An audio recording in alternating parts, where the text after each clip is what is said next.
This video is the tale of two bishop sacrifices. One good, one bad. So they're both taken from the Chess 9LX tournament played in St. Louis. That is Fischer Random tournament. And first of all, let's catch up with what happened to Garry Kasparov. In the last video, I showed you a beautiful game that he played, and he started incredibly well with 3 points out of 4, 2 wins, 2 draws. However, he suffered a bit of a collapse after that, I'm afraid. His stamina didn't last. So this, for example, was his round 8 game against Sam Shankland. Well, Sam the man has had a good start. You can see he's got his pieces well developed. And if possible, he would like to push these 2 pawns down the board. This bishop is threatened, Kasparov playing black. And it's a tough position, but maybe, you know, if he was a bit more together, he would continue with something like this. And then bishop a3. You see there's a pin here. So the knight on f6 can't be taken. And black is hanging on there. This bishop is yet to enter the game, but, well, black is still fighting. But instead, Kasparov played bishop takes h2. Now, this is the classic Greek gift sacrifice. But I think this was a case of wishful thinking, because I think if Garry had been calculating with a clear head, he'd have seen that this one just isn't working. Now, if the king steps back, then queen h4 looks pretty good. But king g3 is the reputation. That's what Shankland played. And then it went h5. Okay, Kasparov wants to play this move, but that's parried easily with rook h1. Queen g5, that's very often the way to play in this kind of position, with the king staggering out, threatening some kind of discovered check. But f4 is very simple, hitting the queen, which goes back. And this was attacked again.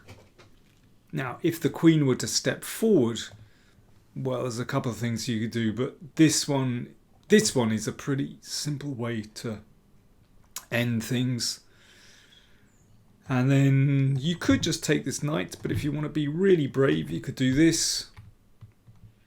If the queen comes here, then queen takes knight. Got 2 pieces for a rook, that's easy.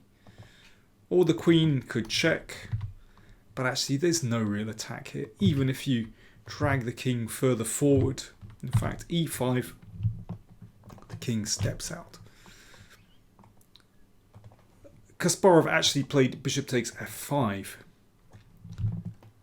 looking to exploit that pin, but knight f4 is a pretty simple move, attacking the queen.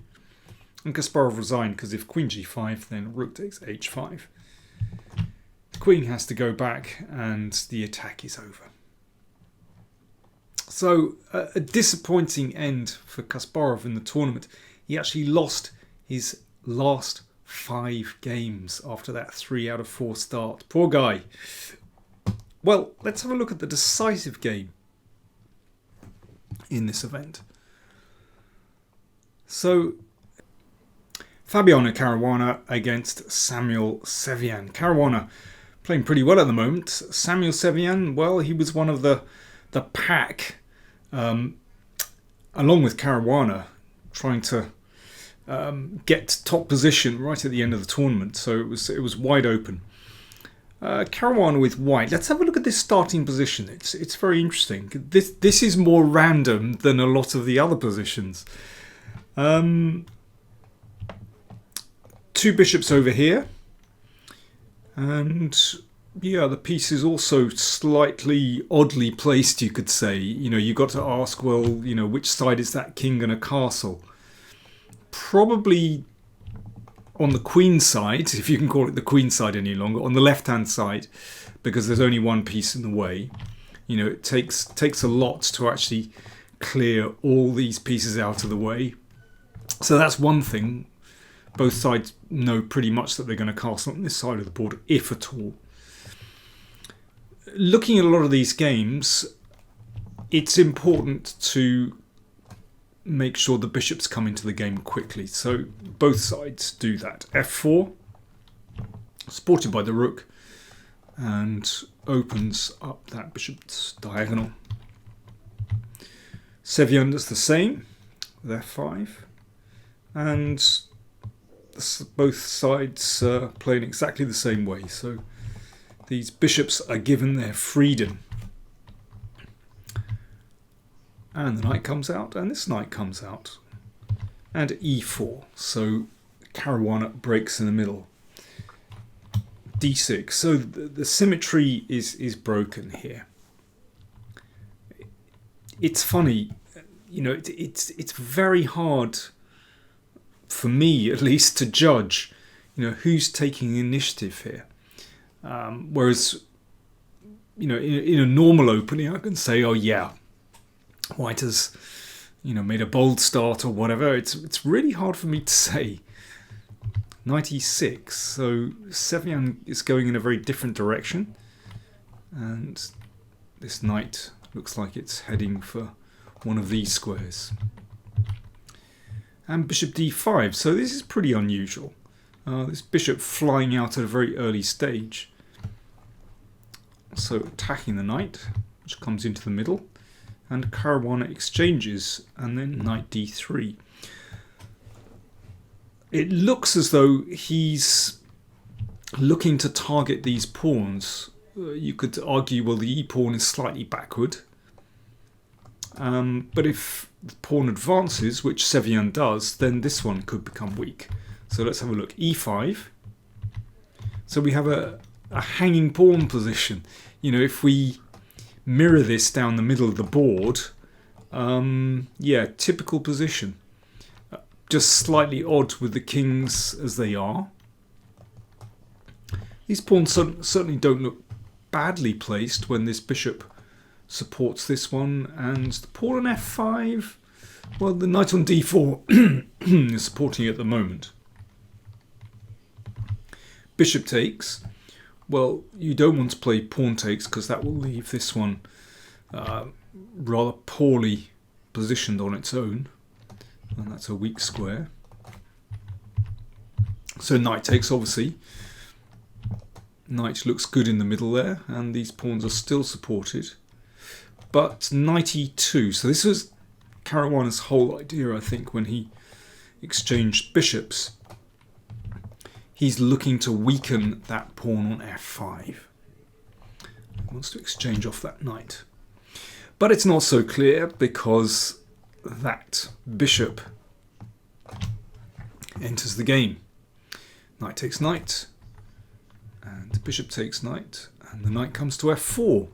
So nice blockading square, but just for the moment, black has a bit of security because, of course, the knight blocks the rook. Time to bring this one into play. So black castles queenside, and yeah, that rook might well step up the board. You never know. And Caruana decides to castle as well. Try and bring this one into the game. But actually it's not so great on d1. If we come back here, it looks like it's better to play c3 and queen e3. And just to delay castling for a moment, could be the king will be better placed on c2. We don't know yet.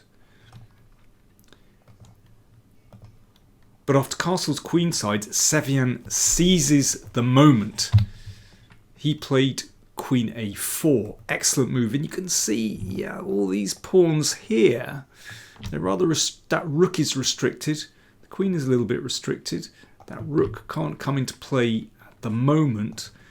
And, well, where are the pieces defending the king? It's nice to have 4 pawns there, but black's pieces suddenly look really active. King b1, and a very natural move, rook d6. So the rook swings across the board to one of these squares, looking to attack the king. And already this is looking a little bit dodgy for white. In fact, looking very dodgy indeed, because these pieces just don't get to connect with the king side. Knight e2 and rook a6 hits the pawn here, and if pawn to a3, then, well, that's a killing sacrifice. That's an easy one. King takes, queen takes, pawn. Knight c1. Ah, now that looks better. So the knight defends this pawn and looks to defend the king as well. And the rook now attacks the pawn on f5. So is Caruana fighting back? He might also be able to play d3 just to break up the centre pawns here. Right, black to play. Well, we saw Kasparov play, well, a hopeless Greek gift sacrifice. This one is more successful. Bishop takes pawn. This is an excellent breakthrough. But you can imagine that Caruana thought, well, perhaps he could get away with this as white because, you know, the knight is defending the king. But let's have a look. King takes. And here's the killer move, rook g6. So rook number 2 enters the game. And this is really nasty. So Caruana played rook takes f5. But let's just have a look at what happens if white tries to defend with king a1. Then rook b6. And the idea is very simple. Queen b2, threatening mate. And of course the knight can't step up because a2 would be hanging in that case. And this is impossible to defend. So Caruana played rook takes pawn. Queen a3 check. And rook b6. So same story. Queen b2 mate threatened, supported by the rook. And if knight b3, then that's mate. So check from Caruana. So this is desperation. You know, these pieces can't defend. So this is just a bit of distraction. That can be taken, of course, but it would take the queen away from the attack. So first of all, Seian tries king d7. So still threatening mate. Rook f7 check. Now it might seem that the king can just step closer to the rook and black is winning, but actually after queen takes pawn check, then the queen breaks in, and well, my computer tells me that this should be a draw by perpetual check, but yeah, that's not what you want with black. So after this check, Seian went back. Caruana repeated with rook f8. That's the only thing he's got, and this time Seian just took the rook. So we've got a situation where Caruana with white has knight and pawn against a rook. Sometimes that's good enough to hold when the exchange down, but not in this position. Not when white's pawns aren't very well connected, the king's a little bit exposed, and all black's pieces are active. These rooks look excellent. And the king is pretty safe as well. Queen g7 check. On the diagonal. d4. Rook e6, so that prevents queen e8. Queen here and queen g6. Yeah, the endgame should be winning for black. Considering that black's rooks are so active. Queen d2, queen h6. So yeah, this is kind of blackmail. Seian is very happy to take an endgame, but the problem is that every time Caruana declines the endgame, then his piece, well, his queen in this case, is just getting hit, and Seian is able to bring the queen in. So this is pretty nasty, with the queen threatening to rejoin the attack. Queen h3 check. So Caruana is hoping for a miracle, swiping this pawn, but Now black turns back towards the king. And that's a very important check, as we're going to see. Forcing knight b3. But here is the key move. That once the rook has moved from a6, then you can play a5. Not only does this pawn start to enter the attack, but it gives the king a beautifully safe square on a7. And this was the end of the game. a4. Now that one's loose. This rook turned to the queen side as well, so black is just winning. Queen is nowhere good.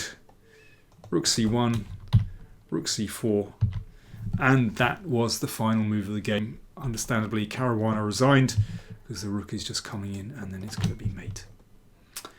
Convincing victory from Seian. Very nice sacrifice in this position with bishop takes b2, and this nice follow-up, rook g6. Good stuff.